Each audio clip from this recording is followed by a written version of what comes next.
زوایم مفتی ندیم صاحب څومره درس چې شیخ القرآن والحدیث حضرت مولانا محمد الله حقانی صاحب کړی دومره به ستا عمر وي، که دومره نه ستا د عمر د نیمې برابر خو د درس کړی. او که ته وایې چې زما زینت المحدثین حضرت شیخ محمد ادریس صاحب حفظه الله زما تایید کړی، هغه ستا د دې کرتبونو نه دی خبر، که هغه ته پته ولګېده چې دی په علماء دیوبند پسې او دا دومره مشایخ چې کم ما یاد کړه په هغې پسې دی داسې لګیا دی او د دوی هتک او تذلیل او بېعزتي کوي، نو چرې به هم ستا تایید ونه کړي. دیوبندیان اکابر اسلاف او مشران خو ستا په وجه باندې وکنځلی شو. تا د بلال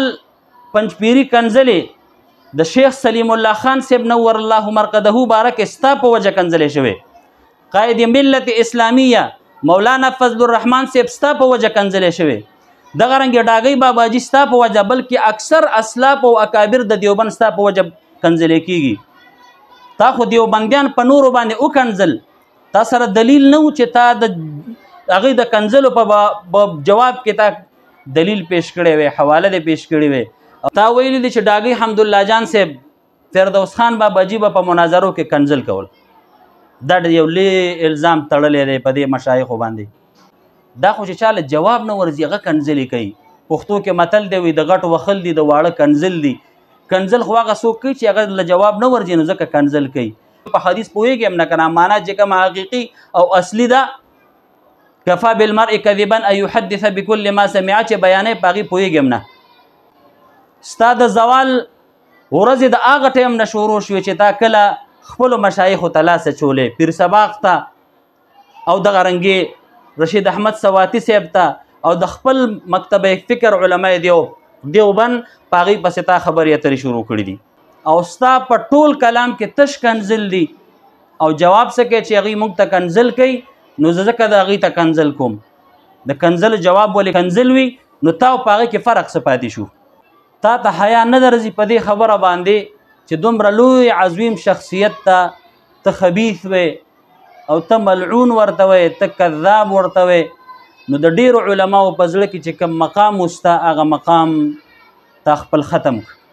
بسم الله الرحمن الرحیم. الحمد لأهله والصلاة على أهلها أما بعد فأعوذ بالله من الشيطان الرجيم. بسم الله الرحمن الرحيم. ولا تسبوا الذين يدعون من دون الله فيسبوا الله عدوا بغير علم. الآية.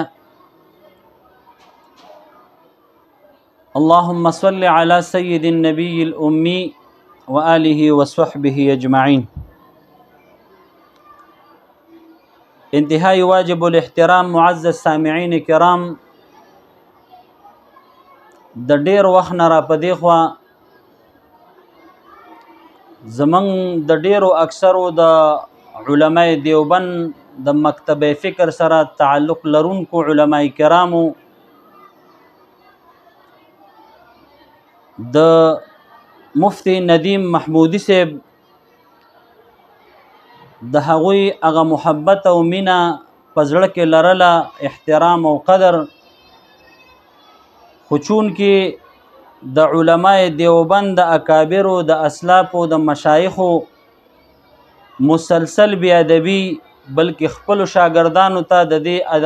د بیادبۍ تعلیم عوامو نه دا گزارش کول چې یاره دې وخت کې خوله کولاو کوي او ده پسې څه ووایې. خاص طور د جامع المعقول والمنقول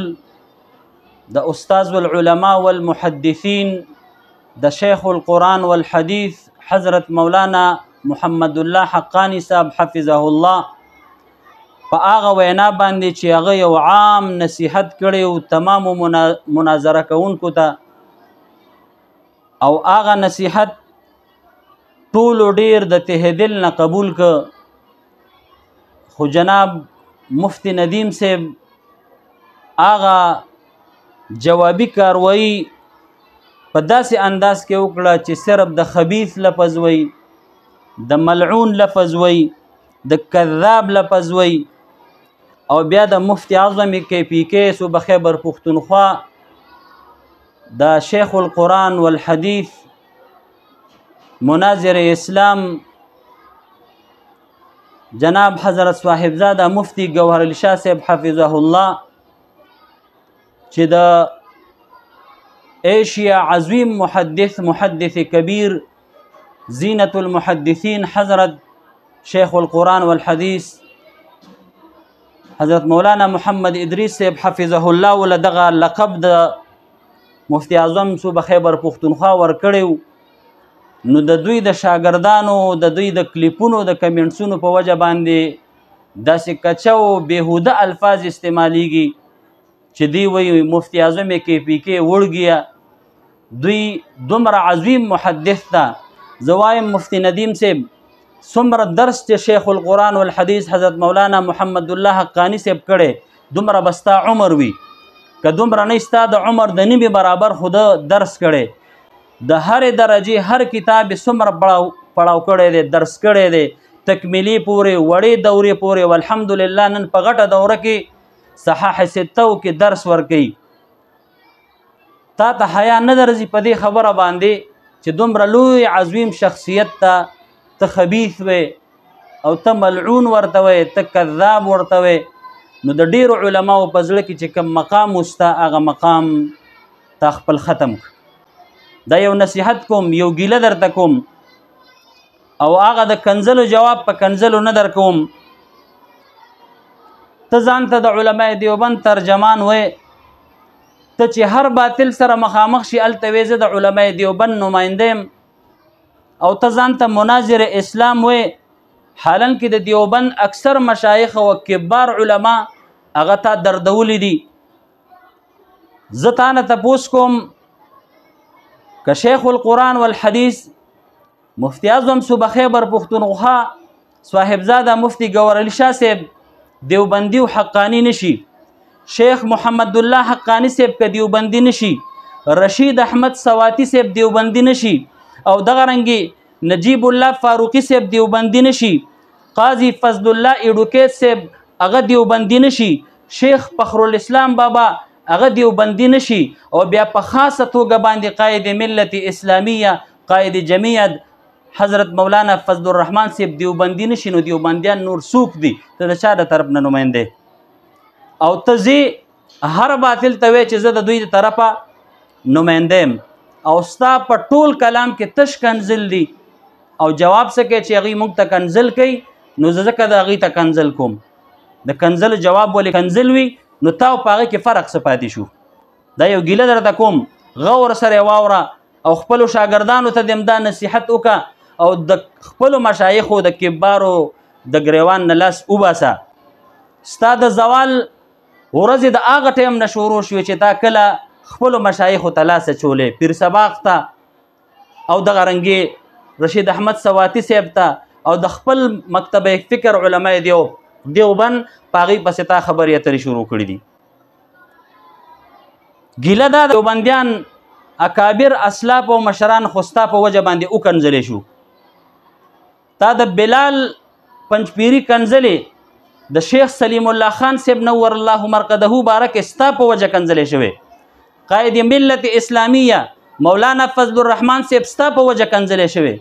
دغه رنګې ډاګی باباجي ستا په وجه بلکې اکثر اسلاف او اکابر د دیوبند ستا په وجه کنځلې کیږي تا خو دیوبندیان په نورو باندې وکنځل تا سره دلیل نه و چې تا د هغې د کنځلو په جواب کې تا دلیل پیش کړی وی حواله دې پیش کړی وی او ته وایې چې هغه کنځلې کولې ما هم کنځلې وکړو نو تا هغه کې فرق څه دی ته ځان ته مناظر اسلام پسه وی آیا کنځلګویه انسان دا مناظر اسلام کیدی شي دا وکیل احناف کیدی شي دا د دیوبندیانو نماینده کیدی شي زما دا کلیپ په اکثر علماء دیوبند اوري ډیر معذرت سره دا یو نصیحت او یو اصلاحي یو ګیله درلیږم خیر دی ښه توجه سره غور سره واورو الله دې توفیق درکړي چې دا هضم کې وایورئ نو اوسه پورې خو دې په پنجپیریانو وابیانو بریلیانو دیوبندیان کنځل او اوس په خپله را لګیا شوې او د علماء دیوبند د اکابرو د شیخ محمد الله صاحب په شکل کې د صاحبزاده پیر مفتی گوهر علي شاه صاحب په شکل کې دغه رنګې زمونږ اکثرو اکابرو که شیخ القرآن والحدیث دغه قاضی فضل الله ایډوکیټ صاحب تا ته نصیحت کوي پتا بد لګي قائد ملت اسلامیه حضرت مولانا فضل الرحمن صاحب ستا د دغه مناظرو خلاف دی زمونږ اکثر اکابر مشایخ د دې خلاف دي، خو پتا باندې ټولو یو پرده راچولې وه او هغوی خپل هغه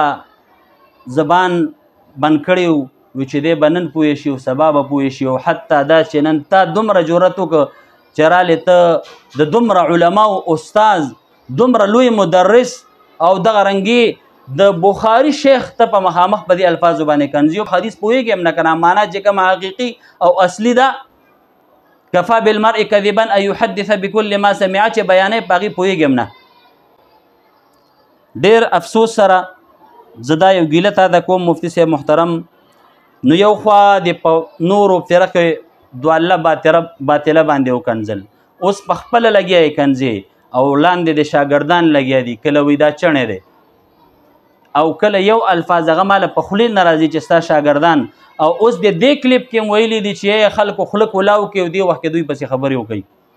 موږ خو ډېر زیات برداشت دا کوو، موږ دې کې کلیپونه نه کوو ځکه اغیار ته پیدا اخلي. دویمه خبر دا د حضرت تا ویلي دي چې ډاګي حمدالله جان صاحب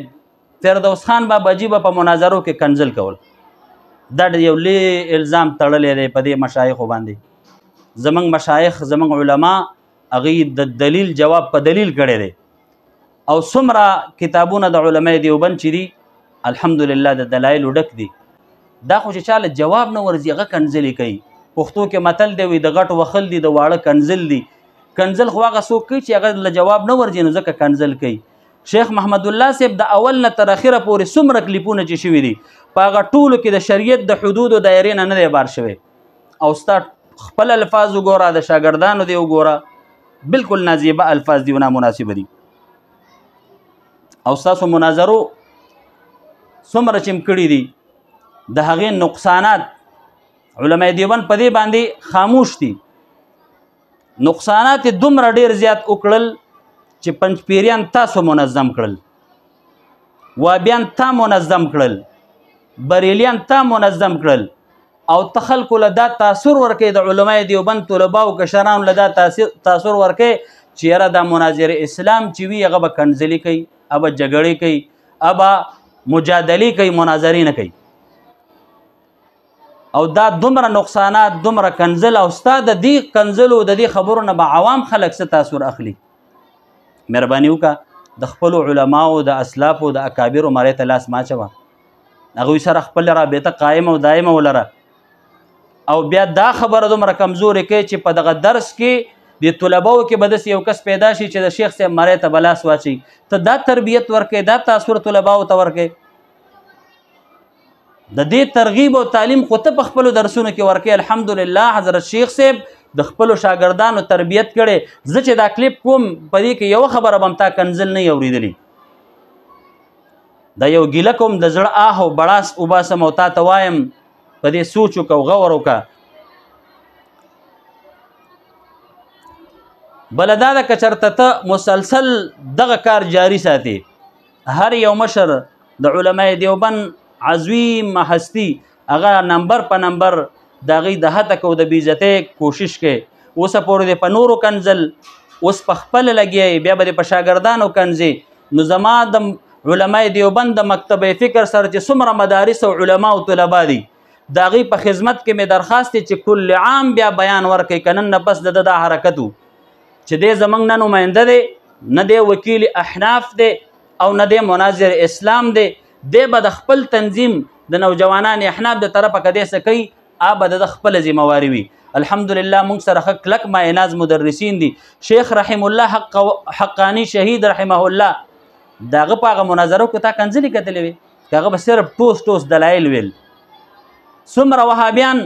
څومره پنجپیریان او بریلیان د هغوی د دلایلو نه او د هغوی د کتابونو نه او د هغوی د مناظرو نه متاثره دي او د هغوی هغه سټډي او مطالعه کوي. حیران ورته دا په بله طریقې د هغه جواب نشو کولی. حتی دا چې د هغه د شهادت هغه تدبیر یې جوړ کړو، الله هغه ته هغه لوی مقام د شهادت ور نصیب کړ. مفتي صاحب محترم ته هر دل عزیز شخصیت وي او تا ته ټولو علماو ډیر احترام او قدر لره او چې کله نم تا د خپلو اکابرو ته علماء دیوبند مشرانو مدرسینو ته لاس اچولی دی دوی پسې د زبان کلاو کړی او په دې پسې د کلیپونه شروع کړي دي د ډیرو زیاتو علماو د زړه نه ستا وقت او قدر او احترام ختم شو نو دا مشوره که تاله څوک درکوي که دا په خپله ستا څه سوچي لهذا د خپلو پالسو په دې باندې نظر ثاني وکړه خپل الفاظ د خپل ژبې اصلاح وکړه او نور علماء دیوبند په دې وابیانو پنجپیریانو بریلیانو مه کنځه په خپل یې مه کنځه په خپلو شاګردانو یې مه کنځه د میډیا د چالاکۍ په وجې په عوامو مه کنځه ځکه چې دا هغه خلک دي چې دا العلماء ورثة الانبیاء دا د انبیاء وارثان دي او قرآن حکیم کې د علماء صفت الله کړی نبی علیہ السلام د علماء بارک نضر الله امرا سمع مقالتی هل يستوي الذين يعلمون قرآن کې الله فرمایي انما يخشى الله من عباده العلماء دی آیاتونو سره سکه دغه احادیث مبارکه سره سکه چې ته د حدیث په حقیقي او اصلي معنی هم نه پوهیږي او را لګي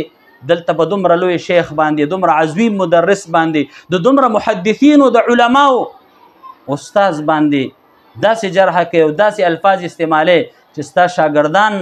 او ته او دغه رنګې نور ستا متعلقین داسې قسمه حرکات کوي لهذا دا زمونږ یو ګیله وه یو نصیحت یو اصلاحي کلیپ امید ساتم که زما د استادانو ګیله او خفګان نه وی ما به نور څه الفاظ استعمال کړي خو زمونږ تربیت استادانو داسې کړی دی چې تاسو به کنزل نه کوئ بد رد به نه وایې ځکه د عالم د شان سره دا نه ښیي دین عوام څه تاثر اخلي ته به دا ګیله هم کوې چې یاره اوس په پنجپیریان وایي چې دا د علماء دیوبند د پلیټ فارم هغه نماینده نه دی او بالکل دا خبره به یو ځل مخصوص کی او کته وی چې زما زینت المحدثین حضرت شیخ محمد ادریس صاحب حفظه الله زما تایید کړي هغه ستا د دې کرتپونو نه دی خبر که هغه ته پته ولګېده چې دی په علماء دیوبند پسې او دا دومره مشایخ چې کم مایات کړه په هغې پسې دی داسې لګیا دی او د دوی هتک او تذلیل او بېعزتي کوي نو چرې به هم ستا تاییدونه کي او هغه عظیمه هستی مفتی اعظم صوبه خیبر پښتونخوا لقب مفتی صاحبزاده مفتی ګورل شاه صاحب ته حضرت شیخ صاحب ورکړی دی ستا استاذ ول دا لقب ورکوي او ستا شاګردان راځي هغه وایي چې مفتی اعظم کې پی کې وړ او دومره لوی عظیم محدث ته او ته لګیا او ستا شاګردان دومره کچه الفاظ وایي تا چېرته خپل شاګرد ته داسې الفاظ ویلي دي دا کوم بد دی چې دوی دومره لوی شیخ باره کې وایي ته هغوی له ډاډ ورکوي چې تکړه شکلیپونه کوئ نو مهرباني وکړه دا یو نصیحت دی یو ګیله ده یو شکوه ده زموږ زړونو کې ستا ډېر قدر و ډېر احترام و که تا د دغه خپلو کارونو نه رجوع وکړه او خپلو مشایخو و اکابرو سره دې واپس رابطه قایمه کړه او په دې خپل افعالو او په دې اقوالو دې نظر ثاني وکړه امید ساتم چې زموږ د زړه سره او انشاءالله ټول به د قدر او احترام کوي او که دا پالیسي او دا تسلسل جاري او په دې خپلو مشایخو رالګېدې نو هغه وخت بیا لرې نه دی چې هر بچی د دیوبند د مدرسې د دیوبند د مکتبې فکر به انشاءالله تا ته بیا داسې دندان شکن جواب درکوي چې انشاءالله بیا به د شپې چې خوب کې هم در یادېږي خوب به دې تښتي اقول قولي هذا استغفر الله لي ولكم ولسائر المسلمين